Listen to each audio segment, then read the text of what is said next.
Good morning. So I am a mile from the San Francisco airport. I'm in my hotel. I have a good 7+ hours before my flight, but I will be leaving before then. So before I start packing, I thought that I would show you what I bring, or what I hope to bring and try to remember to bring during my travels as a deaf person, or really a disabled person in general, because I'm deaf and I have chronic pain and chronic fatigue. So I got a couple things that I need to bring with me, though I sometimes forget. In no particular order, although this I would argue is one of the most important things, but my hearing aids, which I am currently using. I use them to be able to try to communicate people, although I do try to be as voice off as possible because it's just easier, or I like to make myself believe that it's easier to make sure that people don't try to talk to me. A lot of deaf people do without them, but for me, I just like to have them in. Plus I get to watch YouTube videos and have the Bluetooth and all of that, so it's great. Oh look, there's a plane. Of course there's a plane, Rikki. You're literally right in front of the airport. To go along with that, my hearing aid dryer, which I just got pulled over by TSA for on the way here. So if you have this gigantic thing in your carry-on, take it out. Because it does say on a sign that if you have any electronics larger than a phone, you should take it out. For me, I did not consider this an electronic in the traditional sense of like your phones and your laptops and your Kindle. But also, I've never had a problem. This was the first time carrying this in my carry-on that I got pulled over by TSA. And so they told me that they're gonna have to run it on its own. So I thought to myself, next time, just take it out. So that way you don't get stuck for another 30 minutes again. Because the whole family is also pulled over before you. So that's important to have. Also, while I'm looking at it, my phone. I mean, everybody brings their phone, but also important to have. It's got my apps that I need. Granted, there's another phone that I think is even more important for me in terms of accessibility, because this is just my daily driver and what I film with. However, Google Pixel. Now, this is not the one that I had a couple of years ago. I'm still trying to find it because it's been lost for a year. Might be in my car. Somewhere in Narnia in my car. But somebody gave me their old one. Amazing. But I love this for one thing, really, and one thing only. Besides the fact that I use Google Docs and stuff a lot. But I can access that on this phone and my laptop. Live transcribe. You're going to read this backwards, but I love this thing. This, in my opinion, although it's not understanding me because I have an accent, this, in my opinion, is the best live captioning, live transcribing, whatever app. I personally am not a fan of iOS ones. I'm not a big fan of the ones that are already in the phone settings. I'm not a fan of the many apps that are in the App Store that I've tried. This is my tried and true. Is it 100% perfect? No.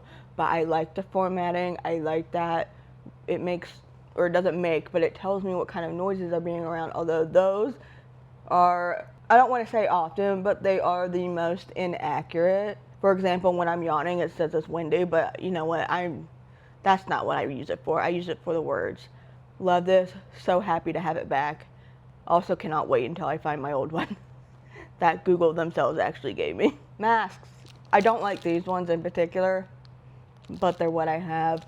And with my breathing and nose problems and whatever, it's difficult for me to wear these and be able to breathe in these. But airports are gross. Airports are gross. People in airports are gross. And we know that people get ill. They feel sickly every time they travel. So nice to have these on hand. If you don't like them, I'm not going to argue with you about them. So please don't come in the comments and complain about it. Because every time I see somebody wear a mask and something, someone's got to yell about them. I'm not going to argue. I'm not going to yell at you to tell you to wear them, okay? But don't get mad because I have them. Next, and I want to do a video on this because a friend of mine asked me how, what's the word that I'm looking for? How practical, how useful, or if they actually work. These are the sunflower lanyards. I believe the system originated in the UK, and this was meant for people with hidden disabilities, invisible disabilities, to be able to wear, and then airport employees and I think also flight attendants and stuff, I'm not entirely sure, are supposed to be aware, you know, when they see these, that somebody is disabled but is not physical. So I wear these primarily, honestly, for everything. So if I wear these as a deaf person, people are still talking to me. In fact, somebody tried to tell me to also, at the time that I got pulled over for the hearing aid dryer, somebody wanted me to take my hearing aids out because they thought that they were earbuds. Anyway, so this doesn't work if I'm using it to be like, hello, I am deaf. Now, for chronic pain and chronic fatigue, and when I'm asking for a wheelchair, because standing for long periods of time and walking, especially when I'm going through a flare, is pretty rough. I don't know if this is really doing anything, to be honest. So far, TSA agents haven't really acknowledged this stuff. They just tell me, put the lanyard in the bin, and then tell me to go on. So I do have a question for anybody that works in the airports in any capacity, flight attendants, TSA, etc. Are you aware of what this is? Because I like to imagine that at the airports where you can get these right now, they would be aware, but I'm not so sure. So let me know, because I know this is fairly new. These were just introduced last year in Omaha, so let me know. With that being said, a cane. Now, I have not used this cane specifically in a very long time because it was hidden in Narnia of my car.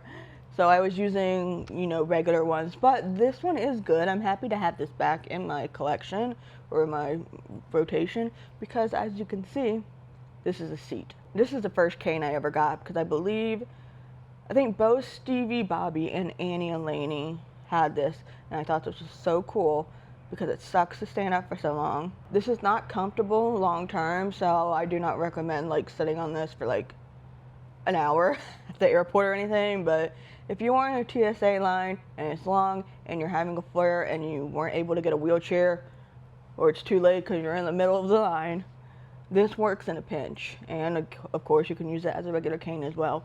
So I think this honestly is what gets people to understand that, hey, I am eligible to pre-board. It is on my pass because I am deaf and because of, occasionally I need a wheelchair and whatever else. I have pre-board on my ticket, but I like to have this and I like to have this, and then I use my hands to be like, hello, help me. Nice to have on hand. I think Amazon might still have these. This is called the Flip Stick. Okay, everyone and their grandma brings these, but I'm gonna include this anyway.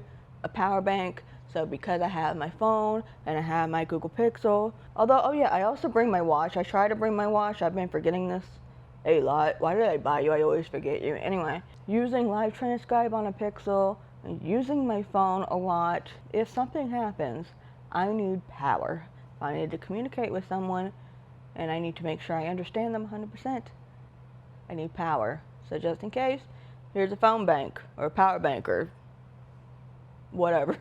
And thankfully this is charged. I forgot to bring it with me when I went out and about in San Francisco, but it's charged for today. Plus I will be at the airport for so long, so I'll have time to charge this even more. Last but not least, honestly, I've been waking up so easily, every day at 5, 6, and 7 a.m. anyways. But because this is a work trip, hello plane, because this is a work trip, I just want to make sure that I am awake, alright? Just in case, you never know what's going to happen. My alarm. And as you can see, there are extra components to this. So this is the Sonic Alert alarm, and it's made for deaf people or really heavy sleepers in general. I won't gatekeep. It's also a great earthquake prank, although be careful. You might really scare someone. I've done that. So this is the shaker, and you put this under your mattress or under the pillow. I've started using it under the pillow now, and you set the time and it shakes your whole entire bed. So if I'm going to use this in San Francisco, because I haven't felt an earthquake yet, knock on wood, this is the next best thing. I know that there are products out there.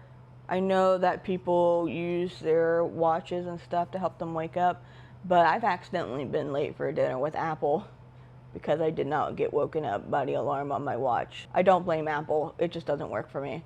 I need something stronger. So that's where that comes in. I know there are other products out there that I haven't tried. Maybe one day. And that is it. Those are the items that I pack, and there might be more, but I don't have them with me right now. Every trip might be different, but in general, this is the stuff that I like to have now, just to make sure everything goes as smooth as possible. So, to my fellow disabled people, be sure to let me know in the comments what you bring, because I know